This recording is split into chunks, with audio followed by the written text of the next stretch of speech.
नमस्कार। अनय साहित्य क्लासेस की आज की कक्षा बहुत महत्वपूर्ण है और एक ही कक्षा में आपको बहुत सारे प्रश्न मिलने वाले हैं। आइए देखते हैं। हिंदी साहित्य में आचार्य रामचंद्र शुक्ल ने प्रकरणों में हिंदी साहित्य के इतिहास को बांटा है, जिसमें कि प्रकरण 3 में वीर गाथा काल के रासो काल की चर्चा की है। प्रकरण 3 में वीर गाथा काल के रासो काल की चर्चा की है। रासो काल को 2 भागों में आचार्य रामचंद्र शुक्ल रखे हैं और इन्हीं रासो ग्रंथों के आधार पर इसे वीर गाथा काल नाम रखा है। आइए आज हम समझते हैं कि रामचंद्र शुक्ल ने आदिकाल को वीर गाथा काल क्यों कहा है। देखते हैं। ये रासो काल है। प्रकरण 3 में वीर गाथा काल के रासो काल की चर्चा करी है, जिसमें कि उन्होंने अपभ्रंश और देश काव्य 2 भागों में बांटा है। अपभ्रंश काव्य और देश काव्य, जिसमें अपभ्रंश काव्य में इन्होंने 4 काव्यों को माना है, 4 ग्रंथों को। पहला है विजयपाल रासो। विजयपाल रासो 13वीं सदी में इसकी रचना हुई है और इसके रचनाकार है नल सिंह। कौन है? नल सिंह। दूसरे है हमीर रासो। दूसरा ग्रंथ क्या है?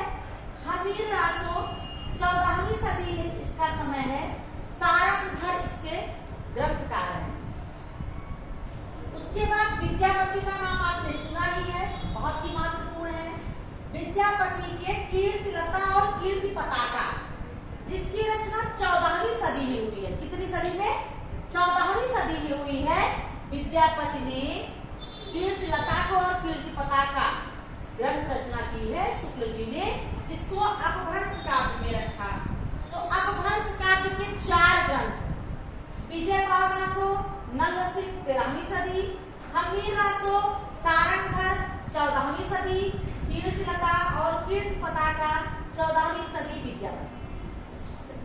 इन 4 ग्रंथों को अपभ्रंश काव्य में रखा। कौन रखा? रामचंद्र शुक्ल। अब देश काव्य में कितने ग्रंथों को रखे हैं? 8। कौन कौन से? आइए देखते हैं। पहला है कुमार रासो, जिसकी रचना 9वीं सदी में हुई है। रचनाकार है दलपत विजय, देश काव्य में है। पीसल देव रासो 12वीं सदी जिसकी रचना हुई है। नरपत तिनाल इसके रचनाकार है। परमाल रासो, जिसे आलाखंड भी कहा जाता है, 12वीं सदी में इसकी रचना हुई है और जगनिक इसके रचनाकार हैं।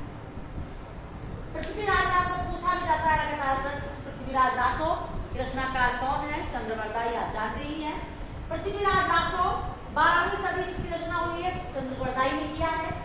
जय मयंक जस चंद्रिका, ये भी 12वीं सदी में हुई है इसकी रचना। मधुकर कवि है इसके लेखक। जय चंद्र प्रकाश 12वीं सदी ये भी ग्रंथ लिखा गया है। भट्ट केदार इसके लेखक हैं। विद्यापति पदावली की है, विद्यापति की पदावली को देश काव्य में रखा गया है। कीर्तिलता और कीर्ति पताका को अपभ्रंश काव्य में रखा है। 14वीं सदी इसका भी समय है, विद्यापति ने लिखा है। पहेलियां, अमीर खुसरो की पहेलियां 13वीं सदी में इसका रचना हुई, इसकी रचना हुई है। खुसरो इसकी रचनाकार है। तो इस प्रकार से आचार्य रामचंद्र शुक्ल ने इन्हीं 12 ग्रंथों के आधार पर रासो काल, इसको जो रासो काल की 4 ग्रंथों 12 ग्रंथों के आधार पर इसे वीर गाथा काल कहते हैं। अब आप कन्फर्म हो गए होंगे कि वीर गाथा काल क्यों कहा, क्योंकि रासो पर ग्रंथ इसी में रचे गए हैं। 12 ग्रंथ हैं, जिसमें 4 अपभ्रंश काव्य हैं, 12 देश काव्य हैं और 8 देश काव्य हैं, 4 अपभ्रंश काव्य हैं। इन्हीं 12 काव्यों के आधार पर, 12 रचनाओं के आधार पर रामचंद्र शुक्ल ने इन्हें वीर गाथा